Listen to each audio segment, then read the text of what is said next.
We are back with the latest after ITV News at 10. Lucrezia is here next with the ITV Evening News. But from me and the rest of the London team, thanks for watching. Bye-bye.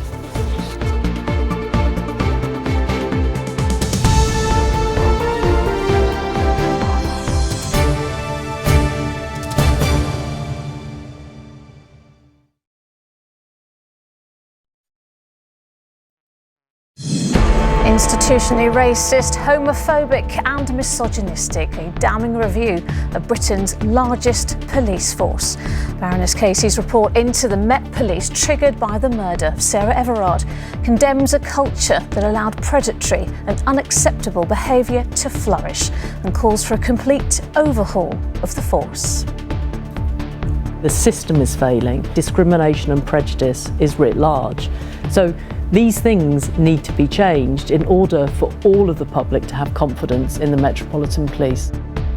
The boss of the Met, Sir Mark Rowley, said he was sorry for the failings, but said he doesn't believe the problems are institutional. So what next for the force that has faced calls to reform for decades? Also tonight. No COVID rules were broken. Boris Johnson admits he misled Parliament with that statement, but claims it was done in good faith as he lays out his defence ahead of tomorrow's Partygate hearing. The man accused of fatally shooting 9-year-old Olivia Pratt-Corbell in Liverpool gives evidence in court for the first time. Gwyneth Paltrow in a real-life drama as she faces a civil claim over an alleged hit-and-run while skiing, and a £14 billion bump in the road, the cost of fixing the country's pothole problem.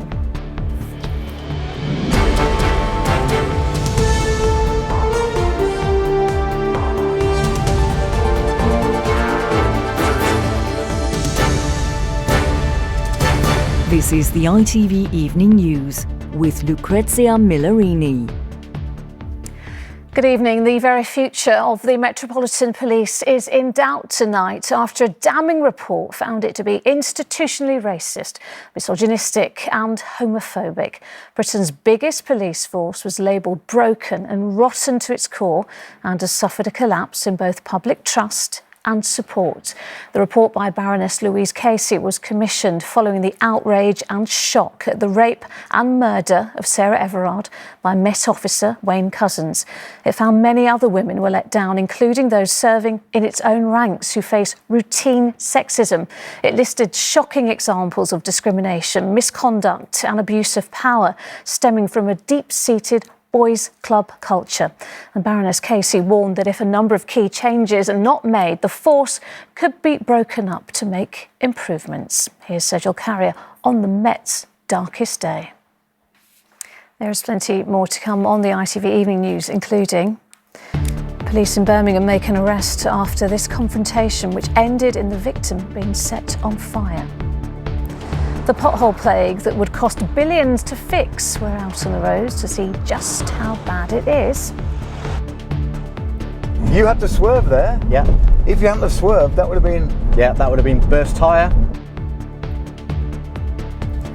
And she's one of the thousands of innocent victims of the war in Ukraine. 6-year-old Marina learned to walk, run and play on her new prosthetic leg.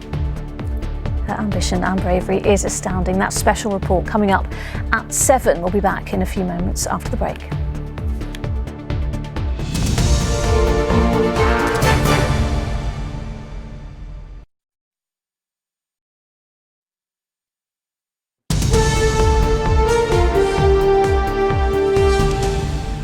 Welcome back. President Putin says China's peace plan for Ukraine could be used to end the war, but he said he was yet to see readiness from the other side. It came as Mr. Putin met with China's President Xi in Moscow.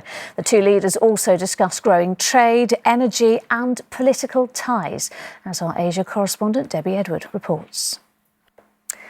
It's just gone 7 o'clock. You're watching the ITV Evening News. Here's what's still ahead. Before Emmerdale, the education world calls for major changes to the Ofsted regime after a head teacher took her own life following the result of one inspection. The policy credited with preventing hundreds of alcohol deaths in Scotland. We'll have all the details as Gwyneth Paltrow appears in court over a skiing crash. The 17th century frieze frozen in time, but how was it discovered inside the walls of this flat in York? And while we may have blown away the frosts, warnings of strong winds are still to come for parts of the UK tonight. Join me for the full weather forecast coming up a bit later. But first, the brave Ukrainian girl learning to walk again after losing a leg when Russian forces shelled her home. 6-year-old Marina Ponomaryova is the first child amputee to be treated in Ukraine's capital. It is because medical teams there are seeing so many patients with lost limbs, they are now experts. And with Marina, every step of the way is a dedicated doctor who is helping her physical and mental recovery. Our correspondent Emma Murphy went to meet them both. Here's her special report. Still to come on the ITV Evening News. One man's retro redecoration as 400-year-old paintings are discovered in the walls of a flat in York. And warnings of strong winds brewing in Scotland. We'll have the details and the forecast shortly. Plus, the unique method of baking being pioneered by scientists in the US. It won't win Bake Off, but we'll tell you exactly what was being cooked up there after this short break.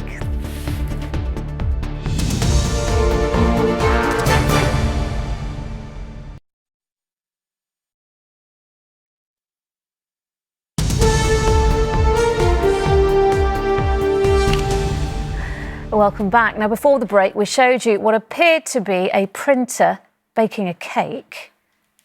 And that is exactly what it was. This cheesecake-like dessert was cooked up in a 3D printer at Columbia University. It's made of 7 ingredients, including Nutella, banana puree, strawberry jam and peanut butter. It is completely edible and could revolutionise how food is processed, helping people control exactly how much nutrition goes into their food.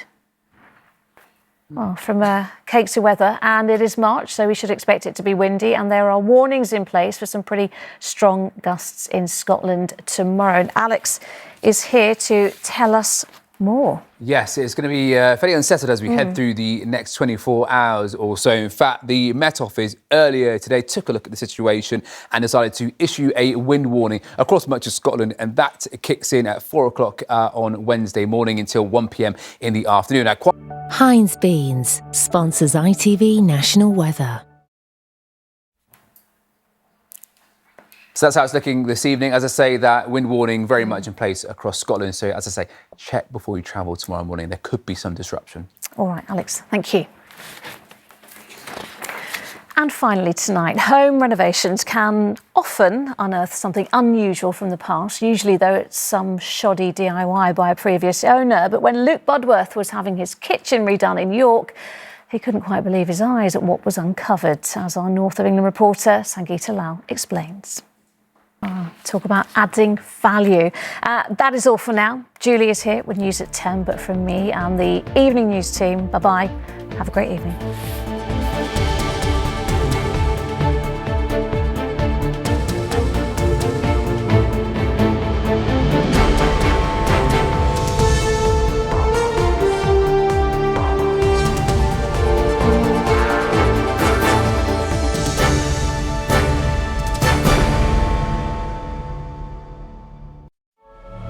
This is my story.